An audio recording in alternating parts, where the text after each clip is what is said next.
ಕರಾವಳಿ ಸಮೂಹ ಸಂಸ್ಥೆಗಳು ಮತ್ತು ಜೆಆರ್ ಮೆಡಿಕಲ್ ಕಾಲೇಜು ವತಿಯಿಂದ ಇಂಟರ್ ಕಾಲೇಜು ಕ್ರೀಡಾಕೂಟವನ್ನು ಮಂಗಳೂರಿನ ಮಂಗಳಾ ಸ್ಟೇಡಿಯಂನಲ್ಲಿ ಹಮ್ಮಿಕೊಂಡಿದ್ರು. ಕ್ರೀಡಾಕೂಟಕ್ಕೆ ಜೆಆರ್ ಎಜುಕೇಷನ್ ಟ್ರಸ್ಟ್ನ ಸ್ಥಾಪಕರು ಮತ್ತು ಮ್ಯಾನೇಜಿಂಗ್ ಟ್ರಸ್ಟಿ ಗಣೇಶ್ ರಾವ್ ಅವರು ಚಾಲನೆಯನ್ನ ನೀಡಿದ್ರು.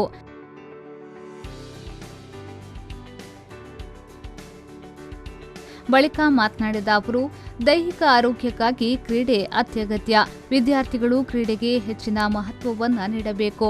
ವಿದ್ಯಾರ್ಥಿಗಳಲ್ಲಿ ಕ್ರೀಡಾ ಸ್ಫೂರ್ತಿ ಇದ್ದಾಗ ಕ್ರೀಡಾಕೂಟದಲ್ಲಿ ಯಶಸ್ಸು ಗಳಿಸಲು ಸಾಧ್ಯ ಎಂದು ಹೇಳಿದರು. Don't worry, there is a God. Today again it is proved.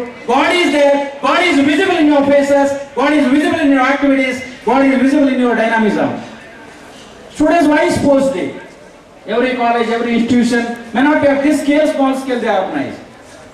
Karavali, among the other activities and functions, sports day is also given equal prominence. Done in a very professional manner, in a dynamic manner, equally in a disciplined manner. Not only to appreciate or celebrate sports, to develop the attitude of sportsman spirit in your life till the last day. It is not for 1 year, 3 year, one day function. ऐसा नहीं हो जाएगा.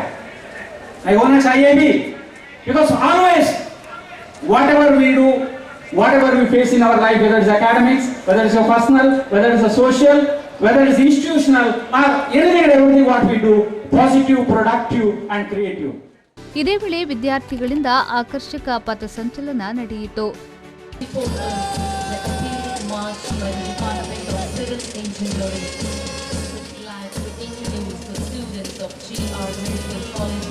ಗಣ್ಯರು ಗೌರವ ವಂದನೆ ಸ್ವೀಕರಿಸಿದ್ರು. ಈ ಸಂದರ್ಭದಲ್ಲಿ ಕರಾವಳಿ ಸಮೂಹ ಸಂಸ್ಥೆಗಳ ನಿರ್ದೇಶಕರಾದ Latha G Rao, JR medical hospital college and research ಸೆಂಟರ್ನ dean director doctor Sheesha Khandige, Karavali institute and ಟೆಕ್ನಾಲಜಿಯ ಪ್ರಿನ್ಸಿಪಾಲ್ ಡಾಕ್ಟರ್ ರಾಜೇಂದ್ರ ಪ್ರಸಾದ್, ವಿದ್ಯಾರ್ಥಿ ಕಲ್ಯಾಣಾಧಿಕಾರಿ ಪ್ರೊಫೆಸರ್ ಜೋಶನ್, ಕರಾವಳಿ ಗ್ರೂಪ್ ಆಫ್ ಕಾಲೇಜಿನ ಪ್ರಾಂಶುಪಾಲರಾದ ಮೋಹನ್ ನಾಯಕ್ ಸೇರಿದಂತೆ ಕಾಲೇಜಿನ ಸಿಬ್ಬಂದಿ ವರ್ಗದವರು ಉಪಸ್ಥಿತರಿದ್ದರು.